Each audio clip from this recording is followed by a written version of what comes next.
അതിനിടയിൽ ജിൽസി കലാസൗകുമാര്യം സർഗകലയുടെ പെരുമഴക്കാലം തീർത്ത 5 രാപ്പകലുകൾ ഇതാ ഇവിടെ തീരാൻ.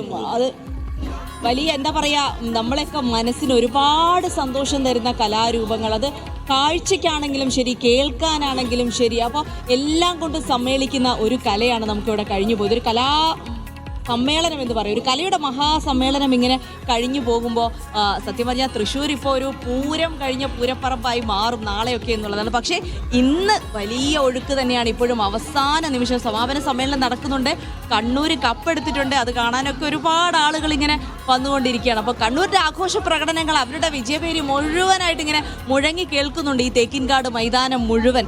അപ്പോൾ അവരുടെ ഒരു ആഘോഷങ്ങളിൽ നമുക്ക് പങ്കുചേരേണ്ടതുണ്ട്. അപ്പോൾ അവസാന നിമിഷത്തിൽ ഇഞ്ചോടിഞ്ച് പോരാട്ടമായിരുന്നു തൃശ്ശൂരും കോഴിക്കോടും തമ്മിലെങ്കിൽ ഈ അവസരത്തിൽ കണ്ണൂർ തന്നെ ആ കപ്പടിച്ചു. 2ാം സ്ഥാനത്തേക്ക് തൃശ്ശൂർ തന്നെ എത്തുന്നു എന്നുള്ള വിവരങ്ങൾ കൂടിയാണ് നമുക്ക് ലഭിക്കുന്നത്. അങ്ങനെ വലിയ ഒരു ഉത്സവത്തിൻ്റെ അവസാന ദിനമാണിന്ന്. അപ്പോൾ കണ്ണൂർ കപ്പ് എടുത്തുകൊണ്ടുള്ള സന്തോഷ പ്രകടനങ്ങളിലേക്ക് അല്പസമയം കടക്കും. അങ്ങനെ വർണ്ണാഭമായ പ്രൗഢോജ്വലമായൊരു സമാപന സമ്മേളനം കൂടെ പ്രതീക്ഷിക്കുന്നുണ്ട്. പ്രതിപക്ഷ നേതാവ് വി ഡി സതീശനാണ് സമാപന സമ്മേളനം ഉദ്ഘാടനം ചെയ്യുന്നത്. അതിനുശേഷം നമ്മുടെ പ്രിയപ്പെട്ട ലാലേട്ടൻ കൂടി വേദിയിലെത്തുന്നുണ്ട് മുഖ്യാതിഥിയായി. അങ്ങനെയാണെങ്കിൽ ലാലേട്ടനായിരിക്കും ആ കപ്പ് സമ്മാനിക്കുക. ശരി, അപ്പൊ നമ്മള് തിരിച്ച് വീണ്ടും നമ്മുടെ വേദിയിൽ എത്തിയിട്ടുണ്ട്. എന്താണ് പേര്?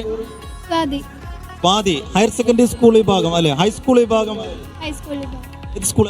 Mother Teresa high school, Muhamma, Alappuzha. ആലപ്പുഴയിലെ സ്കൂളാണ്.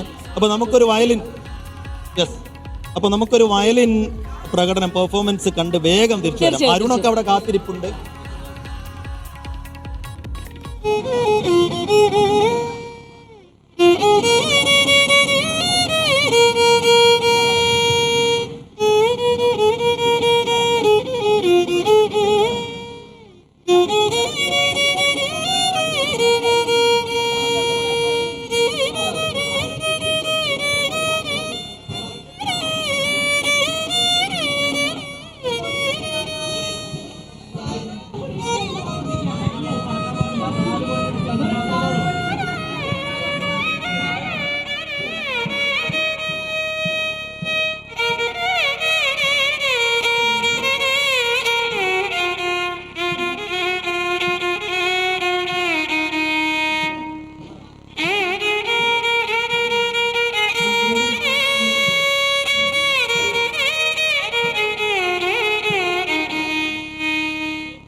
ഗ്രേഡ് ഉണ്ട് അല്ലേ?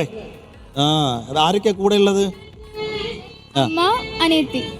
പോകായോ? തിരിച്ചു പോവേ? യെസ്. അപ്പോൾ താങ്ക് യു. യെസ് മോളെ, താങ്ക് യു. അപ്പോൾ എല്ലാ ആശംസകളും. ഓക്കെ.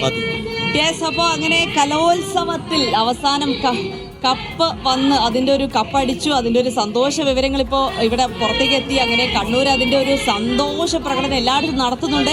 ആ കാഴ്ചകളിലേക്ക് ഒപ്പം തന്നെ ഏറ്റവും സ്കൂളുകളിൽ മികച്ച പ്രകടനം നടത്തിയ കുറേ സ്കൂളുകളെ കൂടി നമുക്ക് പരിചയപ്പെടേണ്ടത്. ഏറ്റവും മികച്ച സ്കൂൾ ആരെന്ന ചോദ്യത്തിന് ഇക്കുറിയും ഒരേ ഒരു ഉത്തരം BSS ഗുരുകുലം പാലക്കാട്. എന്നുവെച്ചാൽ പാലക്കാട്ടെ സ്കൂളുകാരുടെ കാര്യം ജിൽസി, ഇപ്പൊ സ്പോർട്സ് മീറ്റ് ആണെങ്കിൽ പറളി, കല്ലടി സ്കൂളുകൾ എല്ലാ കാലത്തും അവരുടെ അജയ്യതയാണ്.